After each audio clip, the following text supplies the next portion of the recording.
This is a reading from Marco Polo as he discusses an island that he says is Madagascar. This is an island towards the south, about 1,000 miles from Scotland. The people are Saracens, adoring Muhammad, and they have four sheikhs or older men who rule the entire country.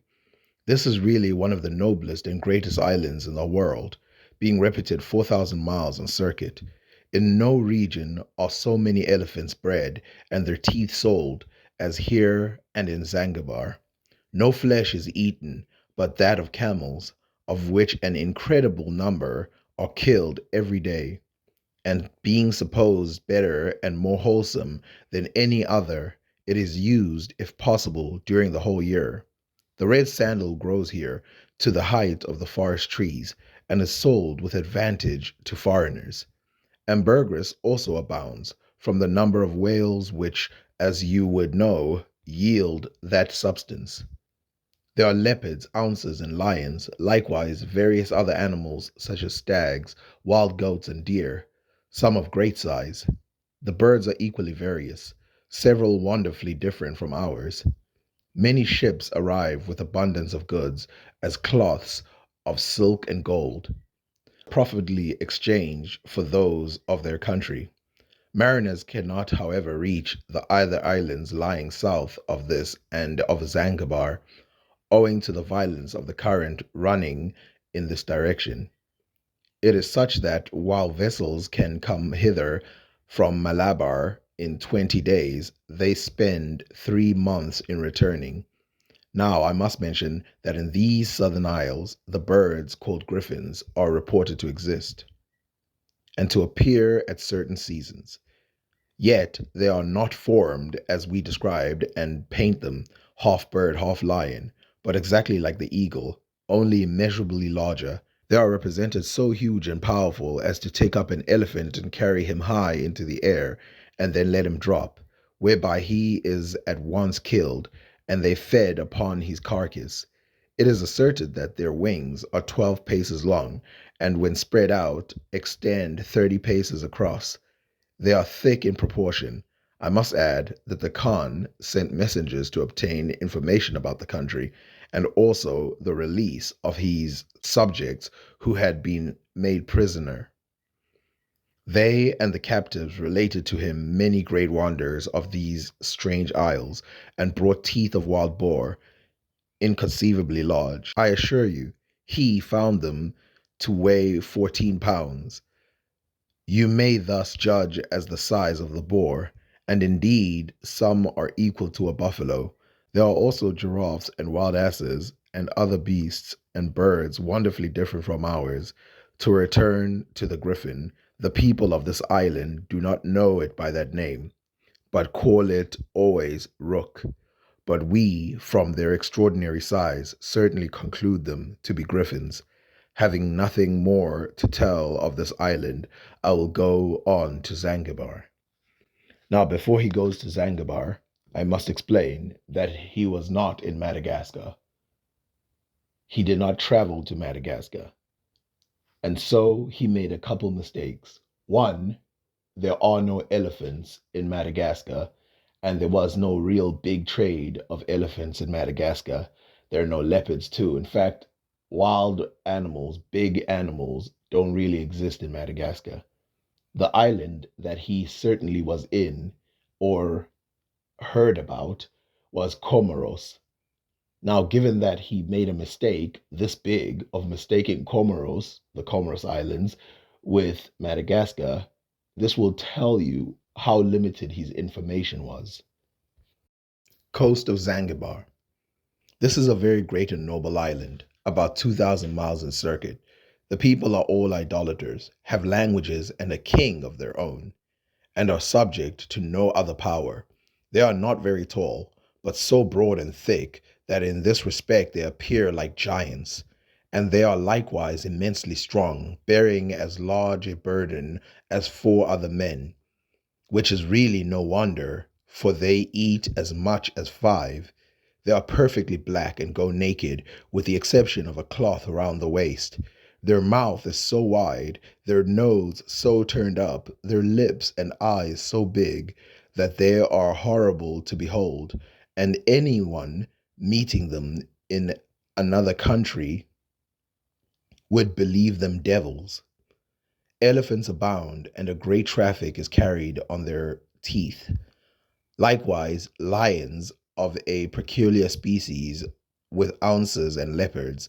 In short, they have all kinds of beasts different from others in the world, including sheep entirely white with only the head black, and none of any other color. Here too is the giraffe, a most beautiful creature, whose shape I will describe. Behind it is low, and the legs very short, while those before the neck are very large, so that its head rises 3 paces from the ground.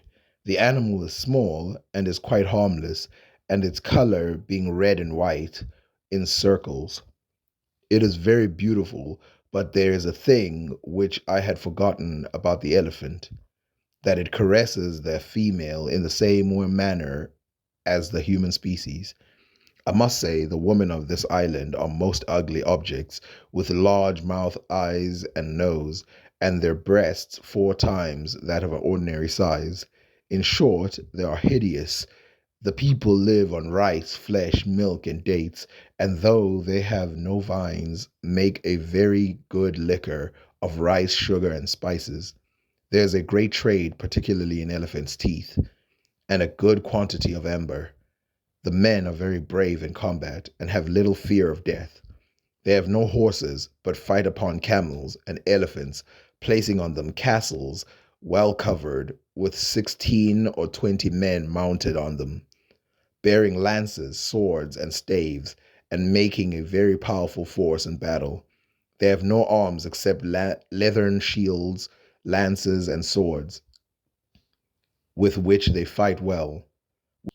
When leading the elephants to combat, they give him to drink of their wine and liquor, which renders him more fierce and effective. I must now proceed to the great province of Abbasia, but first wish to say something more of India in general. Islands of the Indian Sea. You must know I have described only the noblest kingdoms and isles, those that make the flower of the region, and to which the rest are mostly subject. No man could enumerate all the islands. They are estimated at 12,700, inhabited and uninhabited, according to the writings of the most skilled mariners.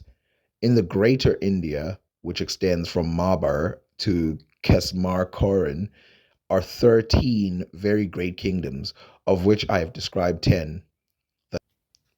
The lesser India, stretching from Zinaba to Montefi, contains 8, and this is exclusive of numerous others that are in the islands. The Kingdom of Abbasia. Abbasia is a very great province called the Middle India. The supreme monarch is a Christian. The other 6 kings are subject to him, 3 being believers and 3 Saracens. The Christian people of this province have 3 marks upon their face, one from the forehead to the middle of the nose, and one on each cheek, made with a hot iron, and herein consists their baptism. There are also Jews having a mark on each cheek, and Saracen with only one on the forehead and nose. The great king lives in the middle of the province, the Saracen towards Aden. In this district, Messer St. Thomas, the apostle, preached, and after converting the inhabitants, went to Marbar, where he died, and his body remains. As formerly mentioned, this country contains many good men at arms and well mounted cavalry, who are much needed, for wars are frequent with the sultans and Aden and Nubia, and with the powers. But I will tell you a memorable story of what happened in the year 1288. This king, who is lord over all Abbasia, wished to go in pilgrimage to adore the sepulchre of Christ in Jerusalem. The barons represented the danger of the journey and advised him to send a bishop or some great prelate. The monarch, having agreed, one of very holy life was chosen, who readily undertook the mission. He was equipped most handsomely as a pilgrim and traveled by land and sea till he arrived at Jerusalem. Repairing to the sepulchre, he performed the due homage before an object so exalted, and having presented great offerings from the king and well fulfilled his mission, he set out on his return. He passed through Aden, a country where Christians are hated as mortal enemies. The governor, learning that he professed this religion and was a messenger of the sovereign of Abyssinia, warned him that unless he embraced the law of Muhammad, he would suffer a shameful punishment. The bishop replied that he would sooner die. The other, greatly enraged, ordered him to be forcefully circumcised and then sent him away, telling him that this was meant as an affront to his master. The prelate was much grieved, but consoled himself by thinking that he had suffered for the law of his faith, and God would recompense him in the other world. As soon as he could travel, as soon as he could travel, he proceeded to Abbasia and appeared before the king, who, having inquired about the sepulchre and being told the whole truth, accounted it a most holy and pious visit. The bishop then related the affront put upon him by the ruler of Aden, when his majesty fell into such a transport of grief and rage that he almost died. He called aloud in the hearing of all the bystanders that he would never wear the crown, nor rule a province till he had taken such vengeance as should be spoken of throughout the world. Presently, he prepared a vast body of troops on horseback and foot, also elephants with well armed castles, having 20 men upon each. He then set out and marched directly onward to the territory of Aden. Its chiefs, with a great multitude of Saracens on foot and horseback, came to defend their country, and a most obstinate battle was fought. But the enemy could not withstand the force of the king of Abbasia, because the Christians are most valiant.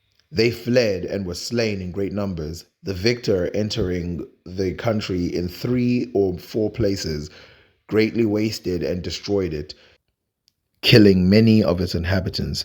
He then thought the affront sufficiently avenged. And indeed, I must tell you, he could effect no farther devastation. The region being extensive and full of dangerous passes where a few men could greatly harass an army, I would now relate other matters of Abbasia, which yields a great variety of all things necessarily for subsistence. The people live on rice, flesh, milk, and sesame, and have elephants not bred that and have elephants not bred there, but brought from the isle of the other India. Giraffes, however, are great in numbers. Also, lions, leopards, ounces, wild apes, and many beasts and birds different from ours. The domestic fowls are the most beautiful in the world, and the ostriches as large as asses.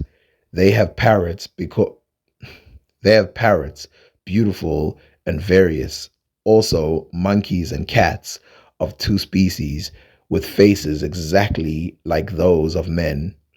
This Abbasia contains numerous cities and castles and is much frequented by merchants. Many cloths and cotton and buckram are wrought there. Many cloths and cotton and buckram are wrought there. I might relate other things, but must now go on to the province of Aden. Now, to explain a couple things, Aden is Yemen, and the African kingdom of Abbasia conquered Aden. And so part of the Abyssinian kingdom became Arabia, Yemen, and parts of Saudi Arabia. This does not prevent the fact that this guy hardly knows what he's talking about. Like when he says 20 men on the back of an elephant, which is quite impossible.